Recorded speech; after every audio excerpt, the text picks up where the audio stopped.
Hey, do you really want me to record her speech though? Oh, yeah, she is. They're hot pink, yeah. Alright. Look at her. Her hair is such a normal color.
You may be seated.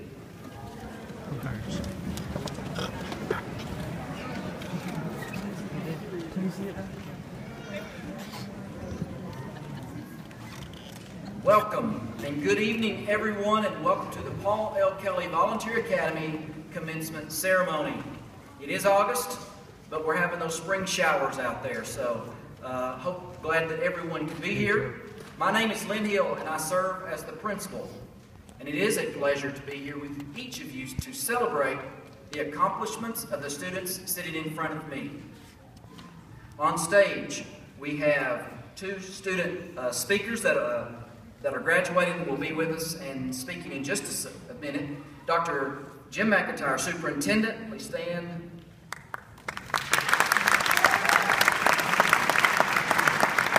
Ms. Cheryl Hickman, Executive Director of Secondary Schools. Mr. Danny Trent, Supervisor of Secondary Education.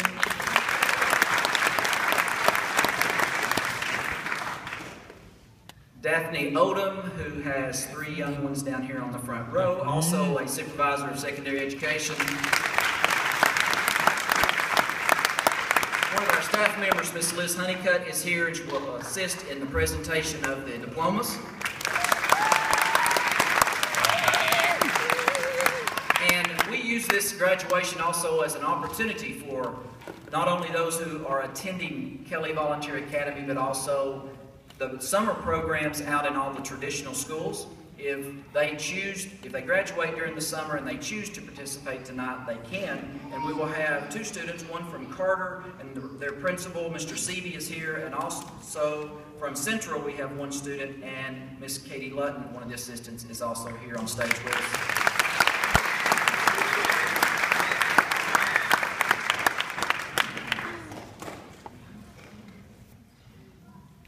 Next, before I address the senior class, two of the graduates has volunteered to say a few words to you and to their classmates. So first of all, we will have Christa Daffers.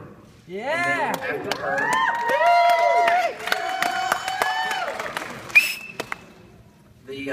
I'll introduce the second speaker in between. Thank you.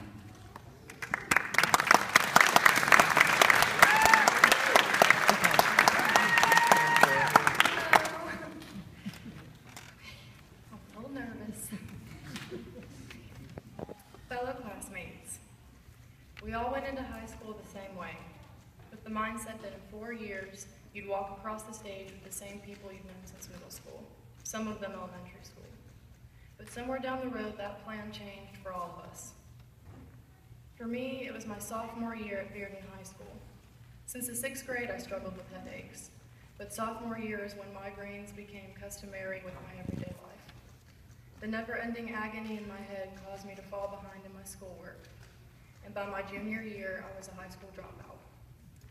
While everyone else my age was going to pep rallies, doing homework, sneaking out, and just being teenagers, I was in a dark, quiet room, completely isolated, with an ice pack on my forehead, or in doctors' offices searching for an answer. The doctors who examined me were less than helpful. The medical advice my family and I received was that I was making it up. I felt like I had reached my lowest point. I had lost everything. My dancing, my social life, and most importantly, I felt robbed of my education. I tried to salvage any bit of normality in my life by keeping my job at the pet store I still work for today. But just when we thought headaches were the only problem, I started experiencing seizures. Starting off with every month or so, but quickly manifesting into every other week. The incessant convulsions drained my energy, making it difficult to follow through with my shifts at the pet store.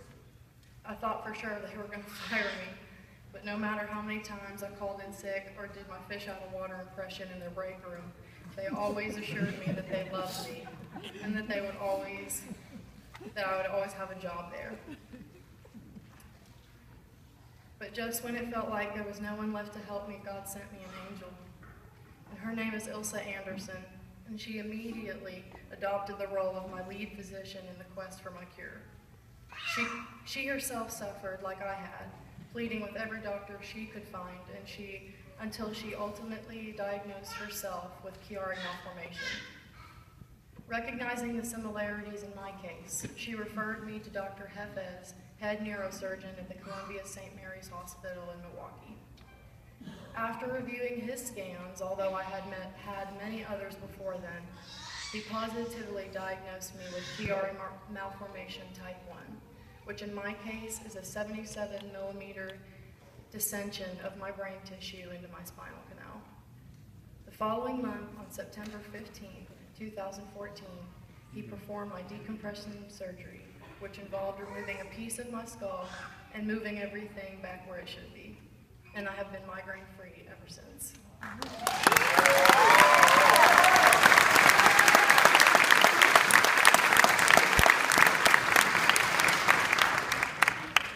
And because of the Simon Youth Foundation and Dr. Jim McIntyre, it was possible for me to get my diploma, not a GED, a real Knox County diploma.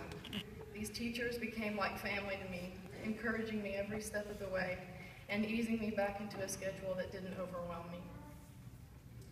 Because of all those mentioned, I can now pursue my education even further and go to college.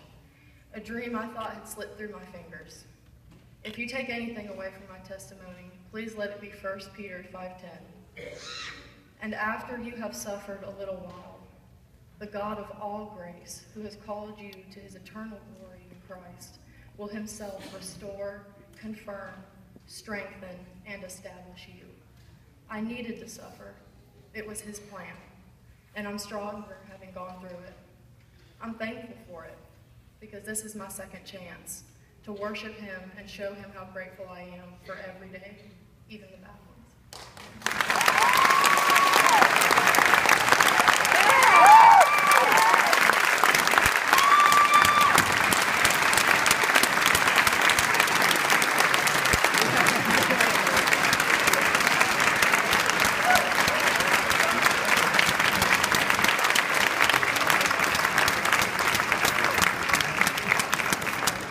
Thank you, Christa.